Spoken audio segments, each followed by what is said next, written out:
You are not broken. You are not lost. You are simply caught in thought. Most people don't realize this. Their mind is speaking constantly, and they believe every word. But just because a thought appears doesn't mean it's true. And just because you feel something doesn't mean it defines you. The Stoics understood this long before modern psychology caught up. That freedom begins not by fighting your mind, but by watching it, quietly, calmly, without judgment. Your thoughts are not you. They are events, like passing weather. You are the sky. In this episode, we explore one of the most liberating ideas in Stoic philosophy, that your thoughts are not your identity, that the voice in your head is not the author of your life unless you let it be.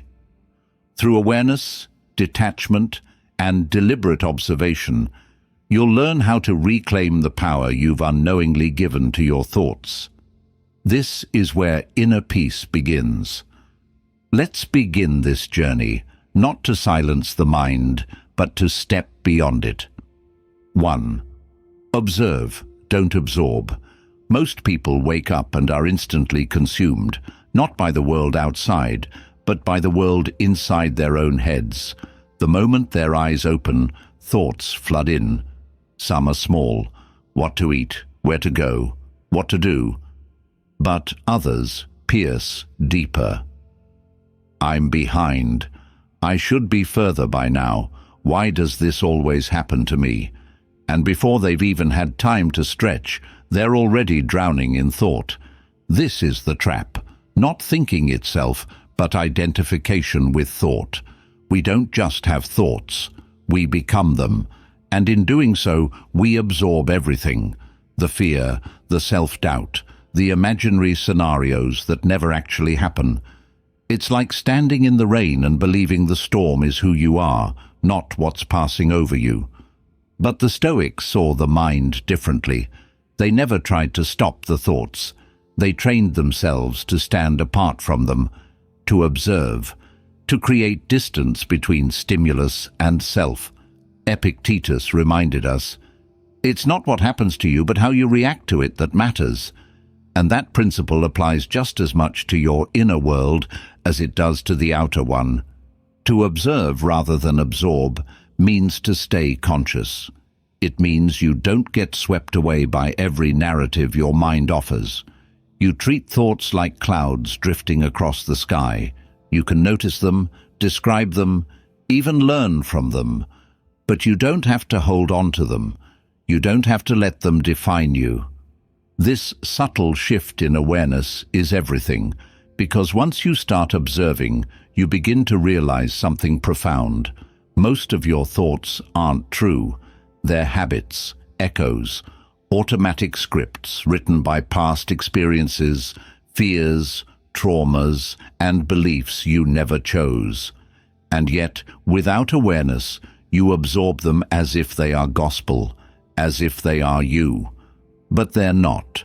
And when you can watch the thought without becoming the thought, you regain your power. You reclaim your space. You build that sacred gap between what the mind says and what you choose to believe. That gap is where peace lives. That gap is where wisdom begins. Let's take an example. Imagine you make a mistake at work. Something small, a missed email, or a poor presentation. A thought arises. I'm a failure. In a state of absorption, you believe it. Your posture drops. Your mood sinks. You withdraw. But in a state of observation, you pause. You notice. That's just a thought. It doesn't define me. I can learn from this. I'm still capable. The situation hasn't changed, but your power within it has. Observation gives you agency. Absorption steals it. And there's a deeper layer here. When you train yourself to observe your thoughts, you start to notice which ones are actually helpful and which ones are just noise. You realize how much of your internal dialogue is fear in disguise. or ego, or inherited patterns from people who didn't know better themselves. And suddenly, you're not just living, you're consciously choosing how to live. That's what makes this practice so essential to Stoicism, because you can't live with virtue, clarity, or courage if you're constantly reacting to every storm your mind invents. You have to step above it. You have to become the one who watches, not the one who drowns. So how do you start? Begin simply. When a strong thought or emotion arises, ask yourself, is this observation or absorption? Do I have to believe this thought? Would I speak this thought to someone I love? These questions bring you back. They anchor you in presence, and from presence, you can choose your response instead of defaulting to reaction. In the end, your thoughts are not enemies, they're messengers. But you don't have to let every messenger move into your home. You don't have to turn every sentence into a story, every story into a truth, and every truth into a burden. Just observe, watch the mind, respect it, but never forget, you are not it. Because you're not here to live as a reaction, you're here to live with intention. 2. The thinker is not the thought. It's one of the most important truths you'll ever understand, and one of the hardest to remember. You are not your thoughts. You are the thinker, the observer, the awareness behind the stream. But the mind, when left unchecked, will try to convince you otherwise. It will say things like, I'm worthless, or I can't handle this, or they must not care about me. And because the voice sounds like yours, you'll believe it speaks the truth. But the Stoic knows better. He trains himself to recognize the distinction between the one who thinks and the thoughts themselves. Why does this matter? Because identity shapes reality. If you believe every thought is you, then you'll be dragged into every false identity your mind throws at you. You'll confuse temporary moods with permanent truths. One moment of fear will mean you are fearful. One angry thought means you are an angry person. But there is a gap, a sacred gap, between the thought and the self, and the more aware you are of that gap, the freer you become. Let's consider an example. You're walking into a room full of strangers. A thought arises, I don't belong here. In that moment, you have a choice. If you believe that thought defines you, you shrink. You avoid eye contact. You retreat into silence. But if you recognize it as just a passing idea, a conditioned response, not a reflection of reality, then you stay centered. You breathe, you smile, you enter the room as yourself, not as your fear. This is the difference between reaction and presence, between living under your mind and rising above it. The Stoics spoke of this often.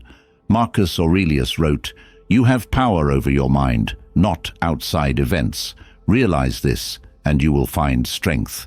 That sentence only makes sense when you understand that your mind isn't one unified entity. It's a landscape. Some thoughts are useful, others are toxic. Some are calm, wise, and clear. Others are remnants of fear, shame, or old wounds you never addressed. But none of them are you, unless you choose to merge with them. The thinker, the conscious awareness that notices thoughts without judgment, is who you truly are. That part of you has clarity. It can step back, breathe, and respond wisely. And when you live from that place, you stop being thrown off course by every mood or mental storm. You develop a kind of inner steadiness, a quiet power that no one can give or take from you, because it was yours all along. But here's the truth. This takes practice. The mind is fast. It will fire off 10 thoughts before you've had a chance to catch even one. That's okay. You don't need to catch all of them. You just need to catch the one that matters most, the one that tries to tell you who you are. When that thought appears, pause, observe, remind yourself, this is just a thought. I am the thinker. I choose whether this shapes me or passes through me. The more often you do this, the stronger that mental muscle becomes. Eventually, you start to live less from reaction and more from reflection. You begin to see thoughts for what they are, suggestions, not commands, possibilities, not truths. And that's where self-mastery begins. You don't silence the mind by force, you liberate it by understanding. And once you see that the thinker is not the thought, you're no longer at war with yourself. So the next time your mind whispers something limiting, painful, or irrational, don't fight it and don't fuse with it.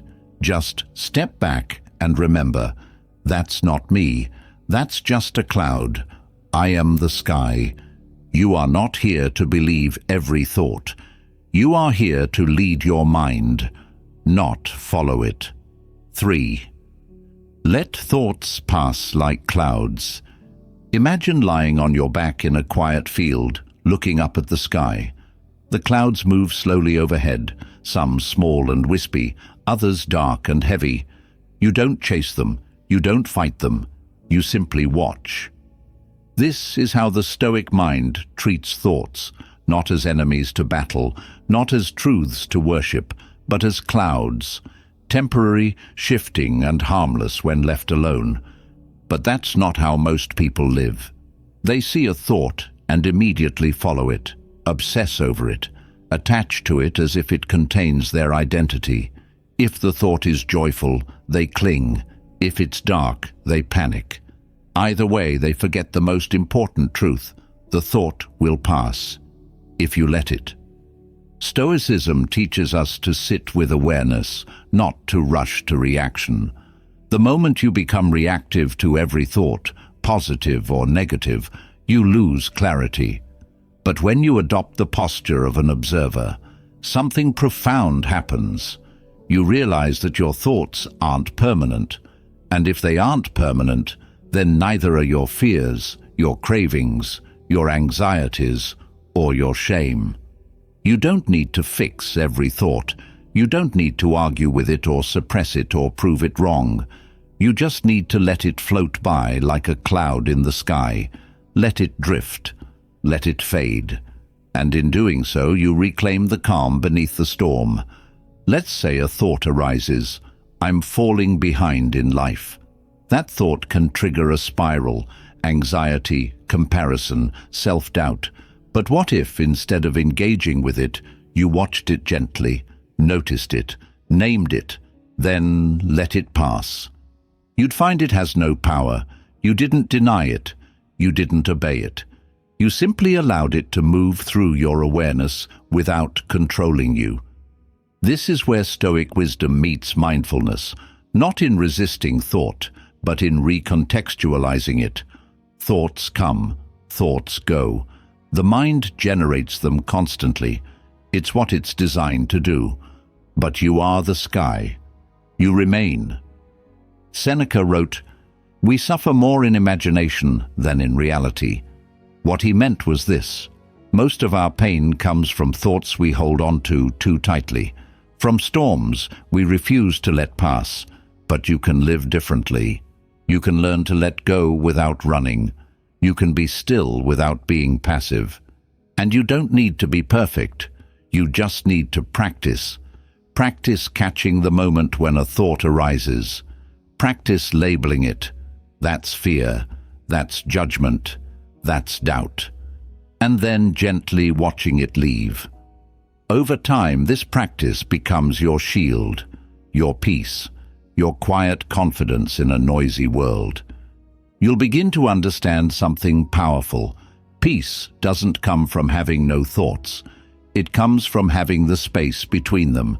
And in that space, there's clarity.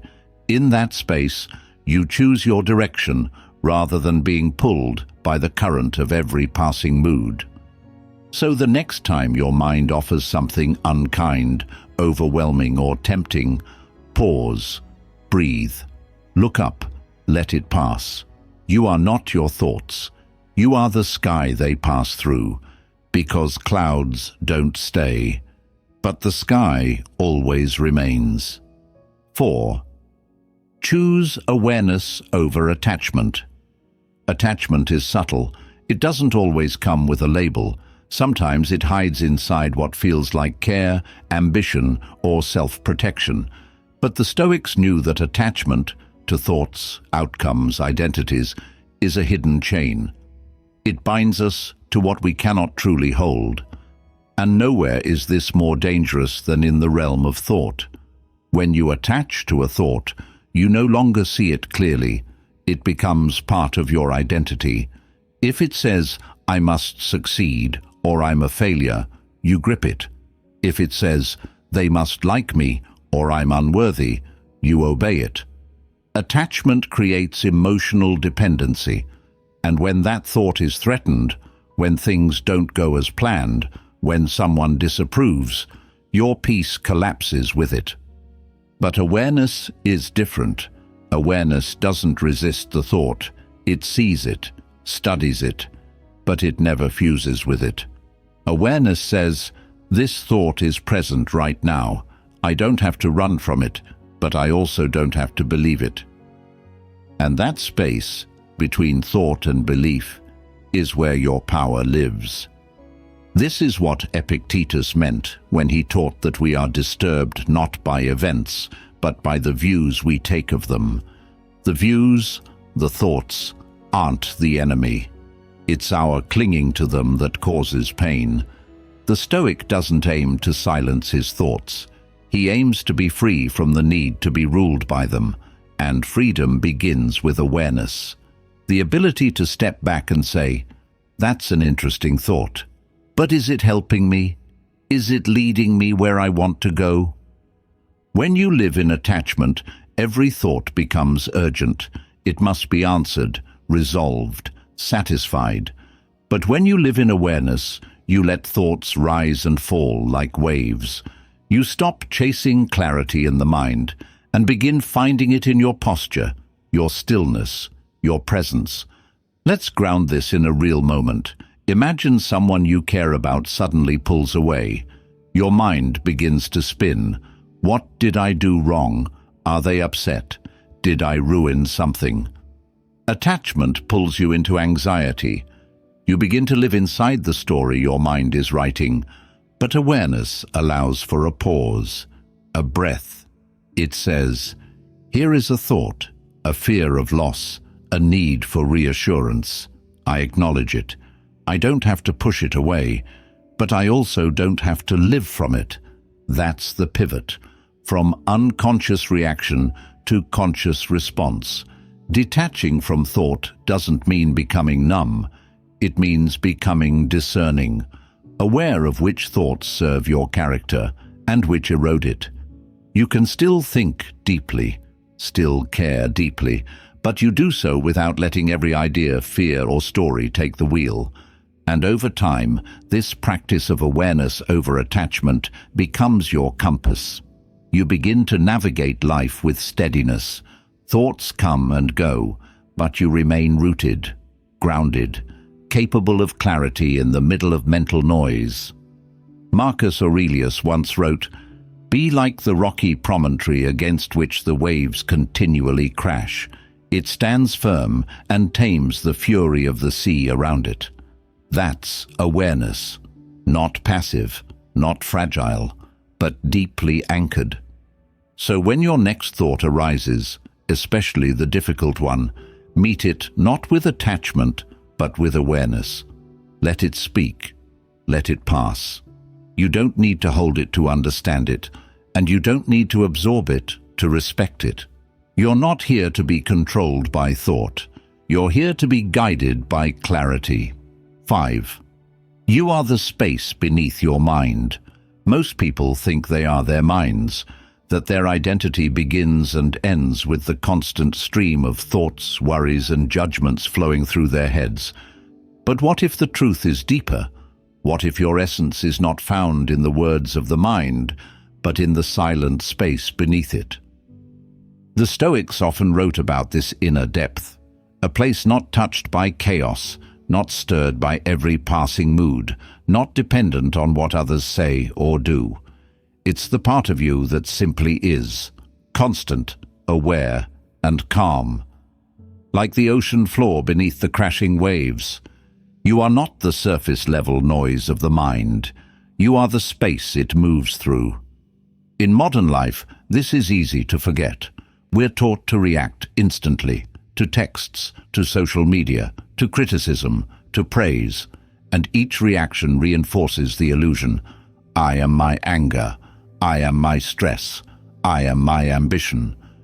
But if you sit still for just a few moments, something else emerges, a deeper awareness, a quiet watcher that notices the thought but is not bound to it. That space, that quiet inner witness, is where your true self lives. Marcus Aurelius once said, "Nowhere can man find a quieter or more untroubled retreat than in his own soul." He wasn't talking about escape. He was pointing to the refuge within, the space that can observe without judgment. The place where wisdom grows, not from having fewer thoughts, but from being less attached to them. Think of your mind like a river. Thoughts are the current, always moving, sometimes calm, sometimes wild. But you, the real you, are not the water. You are the riverbed, the foundation, the thing that holds everything in place without being swept away. When you start identifying with that space, instead of the mental noise, you begin to act from strength. You respond rather than react. You speak with clarity rather than reactivity. You listen to others without immediately filtering their words through your insecurities. Why? Because you're grounded, not in the storm, but in the silence beneath it. Here's something practical. The next time you feel overwhelmed by thought, by fear, guilt, anger, desire, don't try to fix the feeling.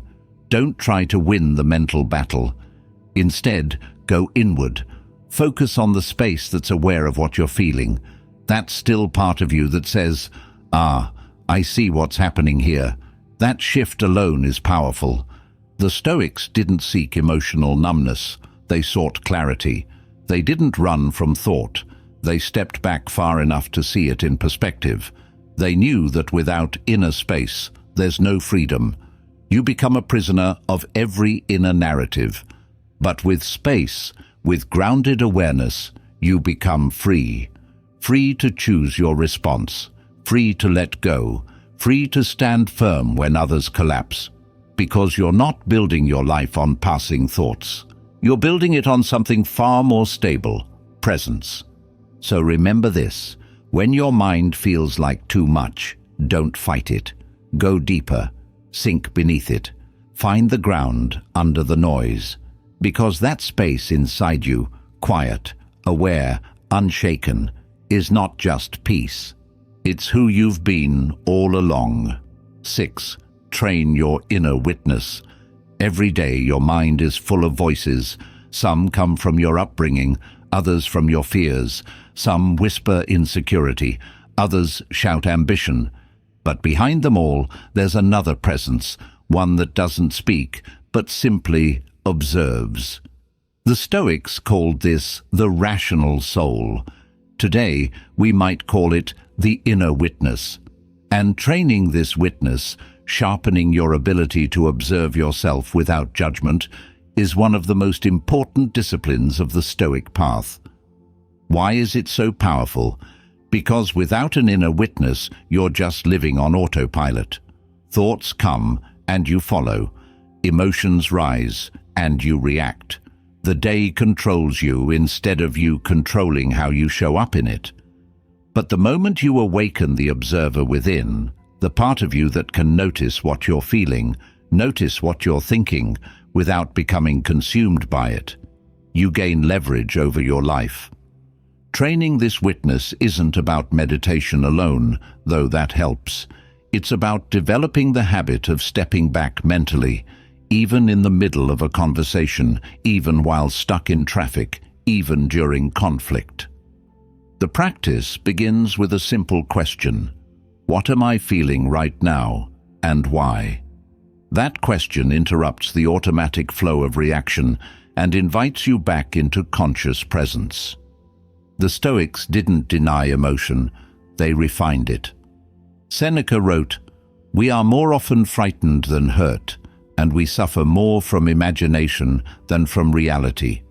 This observation only becomes useful when we have the mental awareness to see what our imagination is doing, to watch the stories it creates rather than drowning in them. Let's say someone criticizes you unfairly. Instantly your mind produces a chain reaction.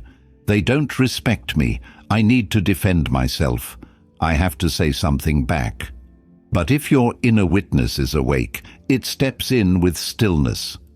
It notices the rising anger without indulging it. It observes the urge to defend and lets it breathe without obeying it.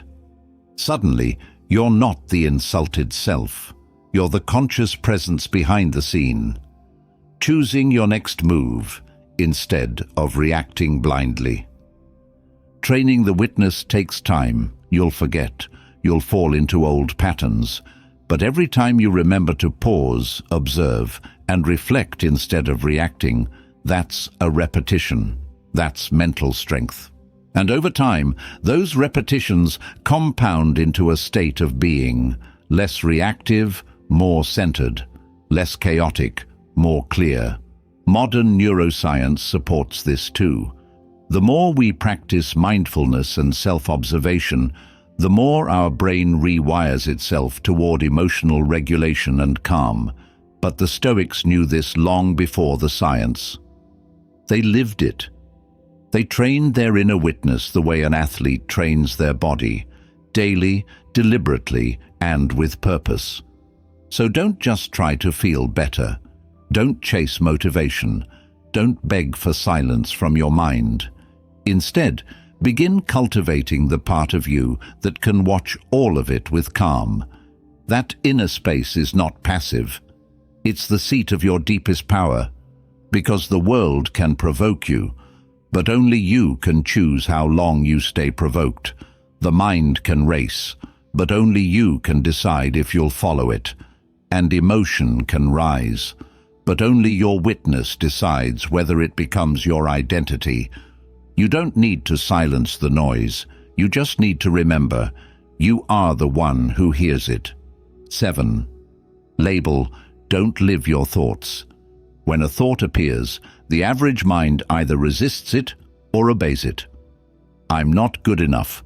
The insecure mind believes it. They don't respect me. The angry mind clings to it. And in both cases, the thought becomes your world. You don't just have the thought, you start living from it. But what if there was a middle path, a Stoic path, one that neither suppresses the thought nor surrenders to it? That path begins with labeling. To label a thought means to identify it clearly without being consumed by it. It's the difference between saying, "I'm a failure," and saying, "There is a thought that I might be failing." The first becomes identity. The second becomes observation. And that shift, subtle, almost invisible, is the key to inner freedom. The Stoics knew the danger of living blindly in thought. Epictetus taught that it's not the things themselves that disturb us, but our opinions about them. What he meant was, we suffer not from events, but from the meaning we assign to them. And we assign meaning automatically unless we pause and label. Let's say your mind offers a familiar script. They're ignoring me. They don't care. In the moment, that can feel true, but the Stoic doesn't ask, "Is it true?" He asks, "What kind of thought is this?" It's an insecurity, a fear of rejection, a need for approval. That's the label, and once it's labeled, it loses its grip. Labeling creates distance. It reminds you that your thoughts are not facts, they're patterns, some helpful, many not, formed by years of experience, habit, and fear. And that means they're not permanent. They're not sacred. They're not untouchable. They're just thoughts. Imagine carrying a heavy bag through the airport. You don't stop to examine it. You don't question what's inside. You just carry it because it's yours. That's how most people treat their mental baggage. But labeling invites you to open the bag, to say, oh, this is guilt, this is old shame, this is comparison. Suddenly, it's not mysterious anymore, and what is understood can be released. This is where modern therapy and Stoic wisdom beautifully overlap. Both invite us to be curious about our inner world, not judgmental, not reactive, just curious. The practice isn't about fixing every thought. It's about noticing, naming, and deciding whether to engage. Labeling can be as simple as saying silently to yourself, that's fear, or that's desire, or that's the perfectionist in me speaking again. These moments don't erase the emotion, but they remind you that you're more than the emotion. You're the one seeing it. Over time, this skill rewires your mind. You stop living on emotional autopilot. You start making conscious choices.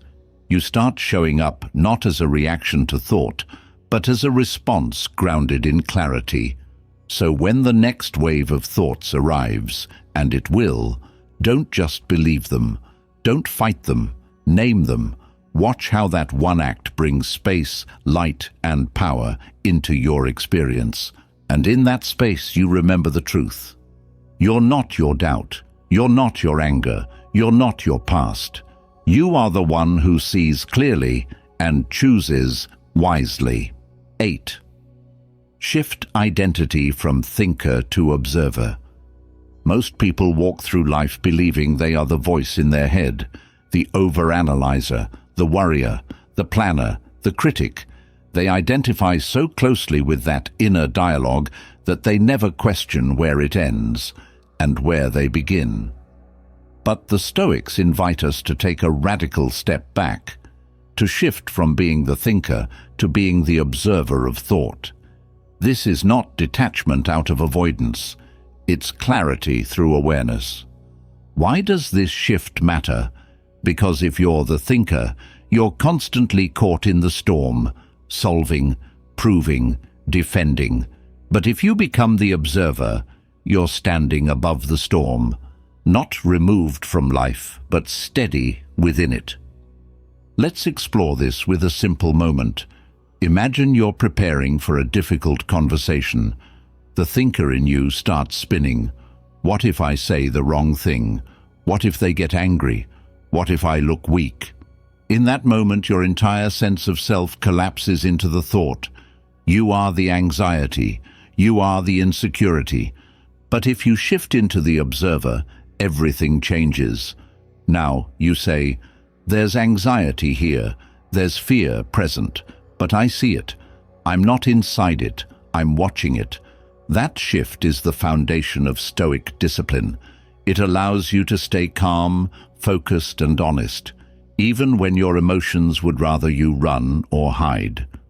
Epictetus taught that we should examine our impressions before accepting them. That is, when a thought arises, don't just say yes to it. Hold it in your hands, turn it over, see where it leads. That's the observer's work. You are not just the product of thought. You are the architect of which thoughts you choose to follow. The modern world gives us endless distractions and labels to cling to. Anxious, high achiever, overthinker, perfectionist. But these aren't identities, they're patterns, and patterns can be seen. Once they're seen, they can be softened, and once softened, they no longer define you. You are not your patterns. You are the one who notices them. You are the space behind the label. That space is where strength lives. The thinker is reactive, caught in timelines, pressure, outcomes. The observer is responsive, rooted in the present, unattached to the noise. The thinker needs to fix everything. The observer lets things unfold, guided by values, not panic. This shift doesn't mean you stop thinking. It means you stop believing everything you think. It means that when the mind says you're not enough, you don't argue or agree, you just observe. And in that observation, the thought loses power. The observer doesn't numb emotion. It honors it, then asks, what's the wise response here? The observer doesn't chase control. It accepts what is and acts where it can. The observer doesn't need to be perfect. It needs to be awake. So ask yourself today, are you living as the thinker or the one who watches the thoughts come and go? Are you inside the story, or are you seeing the story from the outside?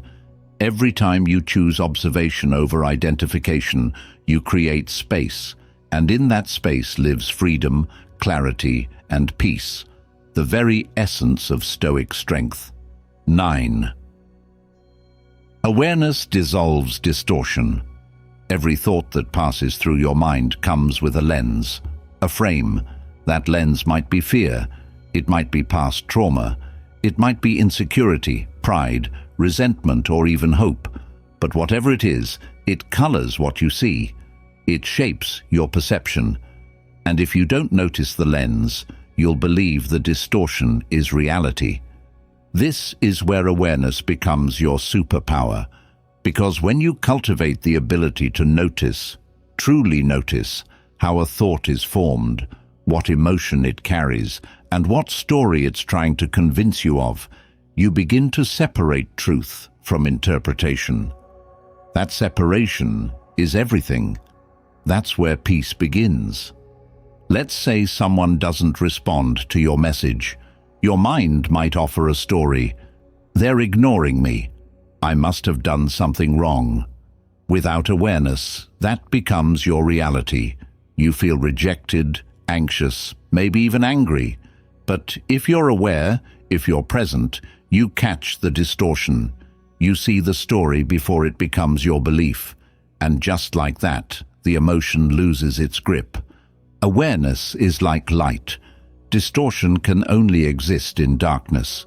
When you shine the light of observation on your thoughts, the illusion fades. You see clearly again.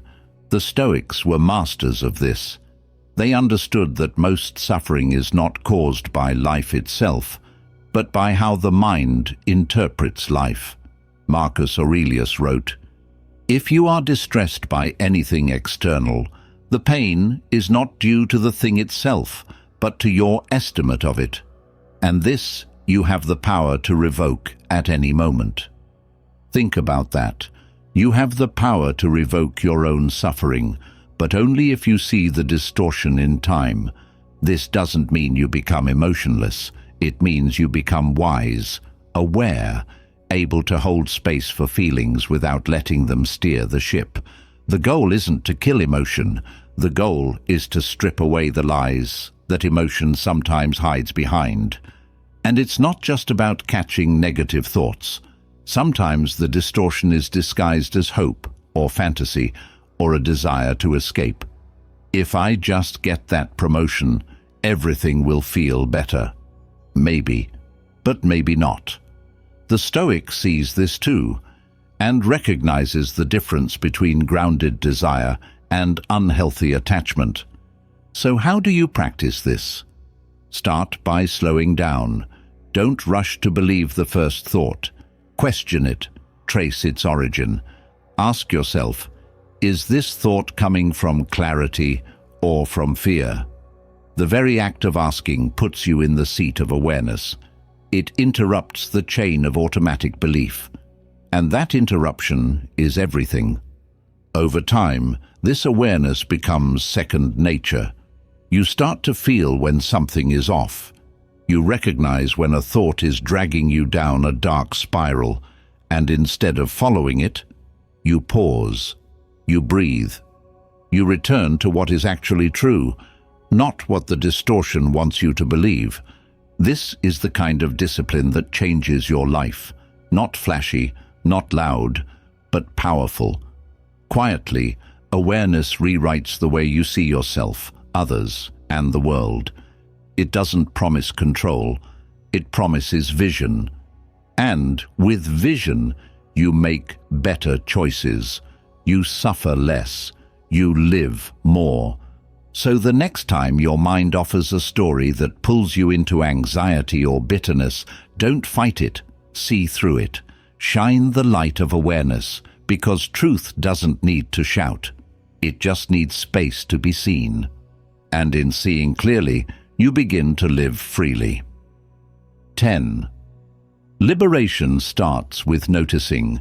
Before you can change anything, your emotions, your habits, your direction, you must first notice. That's it. Not force it, not fight it, not fix it in a rush. Just notice. This is where true liberation begins. Not in grand achievements or sudden awakenings, but in the quiet recognition of what's happening inside you, moment to moment. Because when you start to notice, you reclaim your life from unconscious momentum, from cycles that repeat because you never paused long enough to examine them. The Stoics believed that philosophy wasn't just about knowledge. It was about perception, seeing clearly, responding wisely. They trained themselves to pause and examine not just the world, but their own role in it. Marcus Aurelius would reflect each night, reviewing his actions and thoughts, not to judge himself, but to understand himself. That's what noticing really is, a form of radical honesty. When you feel triggered, can you notice the surge before it takes over? When you hear the same self-critical voice, can you recognize it instead of merge with it? When you're pulled into envy or shame or fear, can you say, even quietly, I see what's happening here? That one moment of noticing is everything. It is the gateway between reactivity and choice, between habit and freedom, between confusion and clarity. And here's the quiet secret. Noticing doesn't need to be dramatic. It doesn't need a journal or a ritual or a retreat. It happens right here, right now, in the breath you're taking as you listen, in the awareness that's reading these words, not just with your eyes, but with your presence. When you start to live this way, when you walk through life as someone who sees instead of just reacts, you begin to shape a different kind of strength, a strength that doesn't resist what is, but moves with it, a calm that doesn't deny pain, but refuses to be ruled by it. And that is the Stoic way. So if you're waiting for a breakthrough, stop waiting. Start noticing. Notice the patterns you keep repeating. Notice the voices you've mistaken for truth. Notice the impulses that pass through you, and don't act on all of them. Notice your life, moment by moment, not to judge it, but to reclaim it. Because when you begin to see clearly, not just the world, but yourself, you remember something powerful. You were never trapped by your thoughts. You just forgot you were watching them all along. We spend so much of our lives chasing control of situations, of people, of emotions. But the truth is, liberation was never about control. It was about clarity. And clarity begins the moment you remember this. You are not your thoughts. You are the space between them, the quiet behind the noise, the observer, not the storm. This is not some abstract philosophy. This is a practice, one you return to every day. Every time you feel overwhelmed, remember, you don't have to believe everything you think. You don't have to obey every emotion. You don't have to react to every trigger. You just have to notice. And when you do, even for a second, you reclaim a piece of yourself, a piece the world tried to confuse, a piece fear tried to bury, a piece chaos tried to steal.